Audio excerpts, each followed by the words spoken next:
Welcome into the Bible from CR11. I'm glad that you have joined me here today. Today we are going to try to answer a question that was sent to me via email, and just want to remind you of that if you have a question you would like me to address and try to answer, you can either drop it in the comment section below, or you can email me at bgwcr11@gmail.com. Now, this question has to deal with a phrase, so I'm going to try my best to answer this question directly, but I also want to expand the question to help us to understand a very specific phrase. And that phrase is often used throughout Scripture, and it's the phrase son of. Now, in the book of Ezekiel, Ezekiel is called the Son of Man. Now, what does that mean? All that it means when it pertains to Ezekiel is that he is a descendant of man, right? He is a man. And nothing else is ultimately meant by that when it comes to Ezekiel. But the phrase where the confusion lies is that phrase is also attributed to Christ. But it doesn't stop there with Christ. He is the Son of Man, he is the Son of David, and he is the Son of God.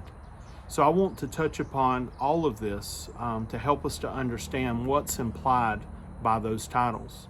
So as I said, number one, Ezekiel simply is a descendant of man. I would be the Son of Man in that same vein of thought. Now, when it pertains to Christ, it's something vastly different. When it comes to Christ as the Son of Man, here's what it means. It means the son of means the inheritor, right? That you are to inherit all that your Father has for you. But when it comes to man, Jesus is the Son of Man, meaning that everything that was given to man belongs to him. The earth, creation, purpose, all of these things belong to Christ.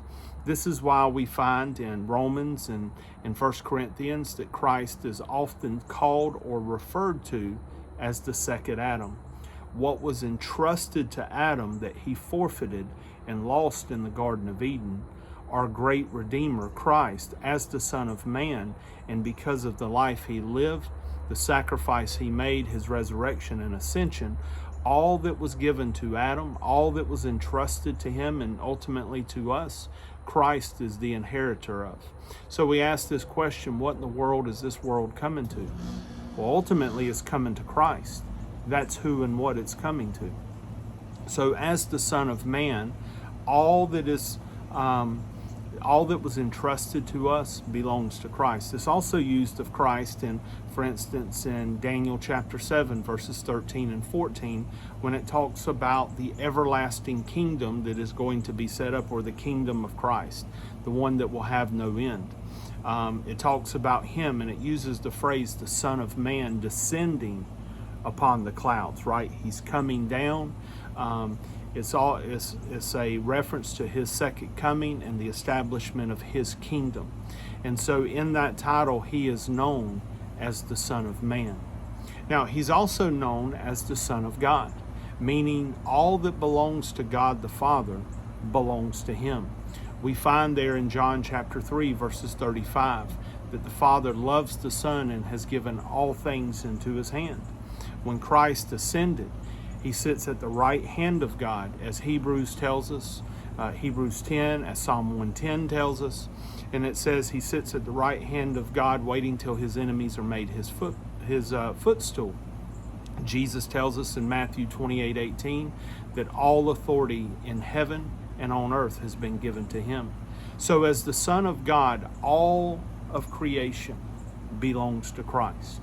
So as the Son of Man, all of what was entrusted to us belongs to him. As the Son of God, all of creation, all that we know and all that we don't know or we can't see per se, belongs to Christ. But the third title is he is the Son of David. God made a covenant with David that Samuel records for us.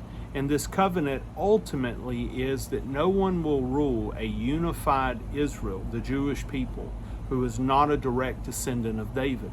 And so one of the titles that Christ bears is the Son of David, because when he returns, he will establish his throne there in Jerusalem, and he is that son of David. All that was promised, right? All of Israel will belong to him. And he will rule it with a rod of iron, as the Bible tells us. And so what we find is we back up into biblical history that after Solomon, David's son, the kingdom split in two.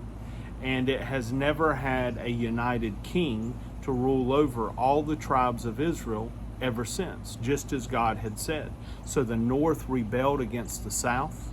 10 tribes established their own kingdom, known as Israel versus Judah and Benjamin to the south. This is why Paul, when he was bragging in his flesh about how he used to think, he would say he was of the tribe of Benjamin. Benjamin was the only tribe that held true with Judah. And of course, Christ is identified in the book of Revelation as the Lion of the tribe of Judah. So all that God had promised to David in the Davidic covenant belongs to Christ. Christ will fulfill that covenant. Christ will receive all that that covenant has promised. So when we hear the phrase son of, as the Son of Man, all of creation that was given to us that Christ had to redeem, right? Romans 8:22 says all of creation groans, waiting to be set free. Christ will set it free, and it's his. As the Son of God, all of creation and everything, way beyond what was entrusted to us, belongs to Christ. And as the Son of David, the throne of Israel belongs to Christ. Do want to remind you that if you like the content of this video, you can hit that like button. Certainly share it. And if you haven't subscribed to the channel, you can do that now.